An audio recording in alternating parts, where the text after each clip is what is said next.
Okay, तो 6.2 का already हमने 2 सम कर लिए थे, हम लोग थर्ड सम की शुरुआत करते हैं। थर्ड सम की शुरुआत में डायग्राम कुछ इस प्रकार है कि हमारे पास दिया हुआ है AB और CD दोनों पैरेलल है, क्वेश्चन में भी दिया हुआ है AB is parallel to CD, EF और CD परपेंडिकुलर है, और जब भी परपेंडिकुलर होता है तो कोई ना कोई 90 डिग्री मिलता है हमें। यहाँ पे भी हमें दिख रहा है FED जो है 90 डिग्री है, यहाँ पे 90 डिग्री का साइन दिया हुआ है। टेक्स्ट बुक सब लोग ओपन करके देखना, जब भी तुम लोग वीडियो देखोगे मेरा तो टेक्स्ट बुक सामने रखोगे तो ही रिलेट कर पाओगे। एंगल्स की खासियत है टेक्स्ट बुक में देखना और समझना, ठीक है। उसके बाद उन लोग ने बोला है हमारे पास एक एंगल GED है, GED ये वाला, जो कि एक ऑब्ट्यूज एंगल जैसा दिख रहा है, तो इसकी वैल्यू उन लोग ने दे दी है GED is equal to 26 degree, 126 degree sorry. तो मैं यहाँ पे अगर चाहूँ तो गिवन लिख सकता हूँ, नहीं भी लिखो कोई बात नहीं। Angle GED is equal to 126 degree, ये मुझे दिया हुआ है टेक्स्ट बुक में। अब उन लोग ने हमें 3 चीज फाइंड करने बोला, क्या क्या?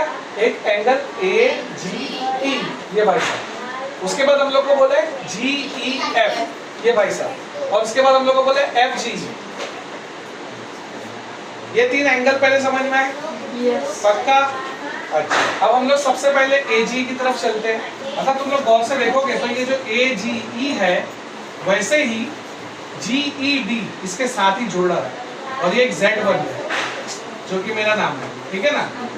तो ये बन रहा है, तो उसमें मुझे GED की वैल्यू अभी के अभी पता चल गई थी, टेक्स्ट बुक में दिया हुआ था कितना है 126। तो ये अगर 126 और मैंने यहाँ पे इसका वजह लिखा, इन लोग दोनों एक दूसरे को इक्वल है बिकॉज अल्टरनेट इंटीरियर एंगल्स, मतलब एक इस तरफ लाई करता है एक उस तरफ लाई करता है। जैसे ये मेरा एक बेंच है और वो एक बेंच है, अगर ये बेंच 126 डिग्री है तो वो भी 126 डिग्री, क्योंकि दोनों की लंबाई सेम है, ठीक है, और दोनों एक ही लाइन में लाई करते हैं, जिसे हम लोग कहते हैं अल्टरनेट इंटीरियर एंगल्स।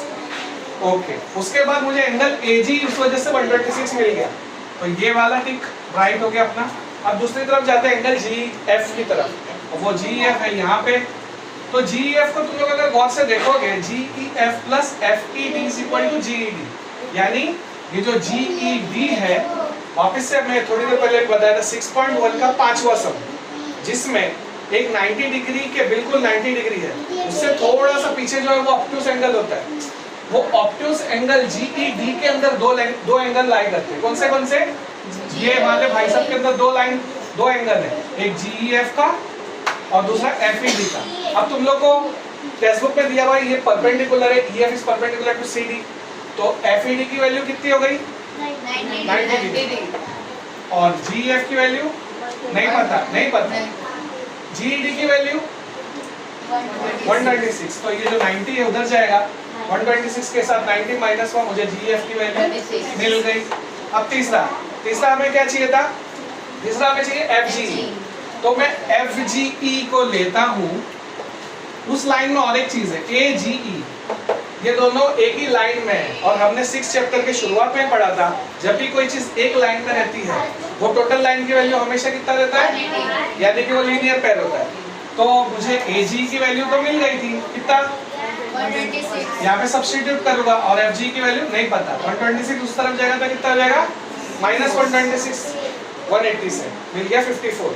तो हमें तीनों की वैल्यू लास्ट में मैंने लिखा, angle AG is equal to 126, angle GF is equal to 36 और angle FG is equal to 54 degree. सबको समझ में आया? जोर से बोलो। Yes. ठीक है चलो।